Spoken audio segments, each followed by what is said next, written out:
Hello everyone, I'm Mike Man, and as you can see here, I'm in the Daedalus again. I do a lot of videos in this ship, but I don't have a helmet on, and I'm also in the docking bay, which means that the docking bay is pressurized, of course. Yeah, Space Engineers released another update yesterday, and I figured I'd make a video on it, of course, just because it's awesome. Mostly it's just, what it's allowing me to do here is pressurize my docking bay. So, this is the new block that they added. It's just, this section here, really. I'll show you an opening in a second, but it's an airtight door. That's the idea. It doesn't actually use, like, separate grids and stuff, and it's just a system that allows you to make hangar doors to work with air pressure. So that's pretty nice. I'm going to show you this in action now. I'm just going to go over to my medical room over here. The infirmary. I should probably rename all the stuff relating to it to infirmary, because that would make more sense than medical room. But I'm going to put my suit back on here with a helmet. And I'm going to go outside and prepare to depressurize this. At the moment I'm using the oxygen generator. So, what I need to do is disable the oxygen generator and enable the oxygen tank, and so I can depressurize this room. I do not want to lose all the oxygen in it, so gotta suck it all to the oxygen tank, which I am keeping empty at this point, just so I can use it to store any oxygen that I suck out of a room. I should also note that I added in airlocks here, so you don't have to depressurize this area every time you want to leave the Daedalus. And I think I'm going to re-upload it to the Steam Workshop soon, by the way, and so you can have the new and improved version. So yeah, we also got these airlock things here. It's currently depressurized in here, so I can open both no problem. You wouldn't want to do this when it's pressurized, because you'd lose all that oxygen. But yeah, I have this, and so I don't have to lose all the air in here or depressurize it, which takes a little bit of time. Anyway, yes, I will show you this working. So I'm just going to open up all the doors. I have a button for that. I also have like groups inside these ships, and yeah, I have it all set up, all the stuff. So look, I can push the open button and look what happens. Look at these. These are amazing. I love them. So, yeah, you see the doors have opened up, and now the ships can go out and stuff. I have these, I also mentioned they're in groups, so I could actually go into one of these ships. I can hit 4, and then it will open and close the section just for that ship. So I have it set to toggle it. And for these buttons I set so this is open and this is closed. So I could just push this, it'll close all the rest of the doors. So if I wanted to bring out a ship, really all I do, yeah, I'll just take this ship here. Of course it's pretty much the same deal. Like I just push 4 to open up these things. Once they open up all the way, I push 3 to extend the piston. I think I might modify these ships with timer blocks, and so it'll make the deployment process easier. But once the piston's extended, you just push 9, 8, and 7 at the same time, and it gets the ship ready for flight. It disables the connector, activates the engines, and turns the battery off of recharge mode. So, these ships recharge when they're at the Daedalus, and yeah, I really like that system. I also have a laser antenna there. I forgot to mention that in the previous update, but the thing is, at the moment, this is the only laser antenna in the world, so it can't really communicate with anything. I don't have any other ships for it to communicate to. I could maybe rig the Stingray with one, but it's such a... Actually, that might be a really good idea, except I guess it can't really communicate through asteroids and stuff, but it would hide its position. Then again, it doesn't really need to communicate. We could just disable these antennas when it doesn't want to be seen. Whatever. So yeah, it's kind of cool. That's most of what happened in this update. They also changed the settings for turrets. If I were to really quickly start controlling the Daedalus, if I were to go to one of the turrets, I'll just take the outside turret here. The settings they changed, they added a few more stuff so you can control more of what it targets. So that's kind of neat. And if I wanted to, I could even control it and, say hi to my ship over there. And yeah, they changed how it's controlled now. It's interesting. It moves at a set speed, sort of, and it's harder to aim. Yeah, they suggest to use the arrow keys. Ugh, very hard. Is there a way to slow it down? Oops, I shot. I forgot the control does that. Okay, well, anyway, so that's what, yeah, the turrets and stuff. There's the new thing, but mostly just, yeah, the airtight doors. These are amazing. I should also note that they are quite expensive to build. Oh yeah, another thing they tweaked, I should mention, is missile launchers. I don't really have any to demonstrate. Well, actually, missiles really are what's tweaked. The launchers are, like, the exact same. But with missiles, they made them slightly cheaper, and also, they made them do less damage. They nerfed them a bit. Which I'm fine with. They're still just, you know, doing balancing stuff. Makes sense. But another thing they did, which I think is really awesome, is now, like previously, apparently, non-armor components got destroyed in one hit by a missile. And that's not a thing anymore. So, that's a major balance thing done. And, like, now the health of an object is kind of more determined by the amount of components it has. And, that's a good thing, kind of, because these, you know, with that means that these airtight doors are virtually invincible, I guess, because they are expensive. In fact, I'll just show you the components it takes right now. Oops, that's waving. I don't want a welder. See if I were to go aim at one. You see? Look at that. It takes like it's like a heavy armor block plus a bunch of construction components. Well, one of them, I guess, is not very expensive, but if you're building, how many do I have here? I have 14 of them surrounding each ship, and some quick math, 40, no, 5, wait, yeah, I have 52, I believe, if I did that math right, 52 of these things.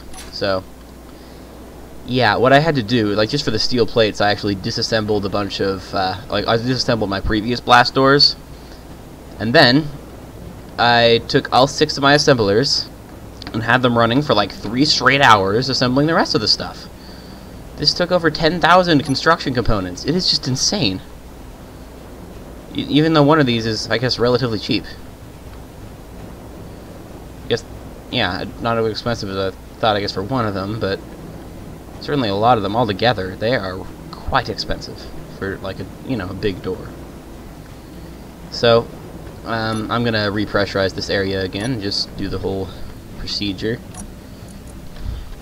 So, the oxygen is, oh wait, it's still on. I just need to do this, and then I gotta switch to the oxygen generator once it's fully pressurized.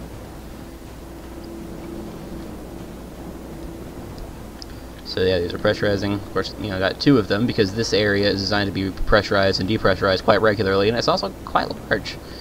So, you know, alright, it's all pressurized, and now I'm gonna, oh, kind of bumped into that a little hard. Then, I should probably make a script or something to do this, except I don't really know how to do scripts. So, you know, I got a friend who's really good at it, and he also does not really want to be in YouTube videos for some reason, so, you know, you haven't really seen him yet on my channel. But, you know, he's been there. I've been doing a Space Engineer Survival World with him, and also a Minecraft Survival World and stuff, so, you know, doing a lot of stuff. But this is my main survival mode world, which is quite fun to be on, and I'm really thinking of making a new ship soon. But I'm kind of holding off because I'm sure that, like, the moment I do, then there's going to be some update that'll be really difficult to adapt the ship to, you know? Like, this took me, like, a lot of yesterday just to build all these. So, you know, but now I can pressurize the docking bay, which is amazing. I am very happy about that. So, just taking off my helmet again, and yeah, one interesting thing I did figure out, which I think is worth noting, is that the build states of blocks are never airtight, so you gotta build them up fully. That does make sense, of course, but, you know, I just was doing a test to make sure they had that implemented. So that means that if I were to grind at this for like 2 seconds, then it would become not airtight and all the air would release, especially with these blocks here. Doesn't take much. So, yeah, there's that, and I guess I was about to demonstrate the airlock, but then I remembered that I took my helmet off. That is just... okay. So, kind of an interesting thing about how air works is, for some reason, I don't really know why, if you were to, like, walk through this door here, you say, yeah, you know, and then if I close it, if you notice on the oxygen meter here, it's high. Did they fix it? What? Okay. There we go. They fixed it, apparently. What the? Okay, usually we should just, like, immediately depressurize for no reason. But okay. Guess that works. So yeah, I had those airlocks. That's the idea of them. They just are meant so I can get out really quickly and easily. And yeah. Technically, they would actually work without these thingies on the side of them. These catwalk thingies. But I just have them there so at least it looks like it will work. Oh, come on. I was thinking of trying something else, but now I suddenly can't remember what it was. Yeah. Oh, yeah. Ha, I remember, I think. I think this is it. And by the way, I've just spent like 5 minutes trying to remember what I was going to show. Anyway, I'm not going to do this. Actually, you know, I will do it without my helmet. Yeah. I just closed the door. Okay, so I go in here, remove my helmet, and now there is this slight glitch that I've discovered with these doors, but to be honest, I don't really expect them to fix it because it's not really a huge issue, and I also sort of get why it's there. But if you were to put your face right up against a blast door, yeah, it says I'm in no oxygen, and I'm getting hurt, so yeah, don't rub your face on these doors when there's no oxygen behind them. That's, at least when you don't have a helmet. Because that's what happens. So, you know, a bit of a glitch there. I guess like the little oxygen zone sort of ends right at the side of those doors there, because they don't take up quite the full block. And just gotta heal in this medical station to make up for the health that I lost while rubbing my face on a blast door for no apparent reason, other than to really, you know, show that off. I don't even remember why I was doing it when I discovered the glitch in the first place, but, you know, it's interesting for sure. Reactor room, I don't know why I went in there. Anyway, that's really it for this update video. They didn't add too much, but it's the little bit they did add is amazing. Mostly just these doors. I love them so much. And I almost rubbed my face against it again, but then I remembered the glitch that I mentioned. And I would show how it looks to have all the air sucked out when I press the open doors button right here. But this is survival mode. I don't want to lose that oxygen. It took me a long time to mine. And yeah, I don't want to have to mine it again. Like mine the ice to get it. Something I'm really looking forward to for an update. At this point, I guess the thing I'm most excited for, which will probably come before planets, is plants. Being able to grow plants in space for food, make space gardens. That'll be something really difficult to adapt the Daedalus for, unless I like made another floor, like made it. I could modify the ceiling of the docking bay to be a hydroponics bay. That could work. But yeah, I don't. I guess I could make walkways right there, extending out into a hydroponics bay. That would be amazing. Anyway, yes. So there's that. And yeah, I can't wait for that. It could also make it, I guess, so oxygen would be like you can mine ice to get oxygen, and then instead of it being used up, you can like have it just makes carbon dioxide, which can be turned back into oxygen by plants. And I guess you could simulate that whole biochemistry stuff. Like, yeah, plants produce food and sugar, or I guess, yeah, they produce like sugar and oxygen, and then you eat the food and you breathe the oxygen, and yeah, breathe out carbon dioxide, and plants recycle that, and yeah, that would be amazing. I just can't wait for that.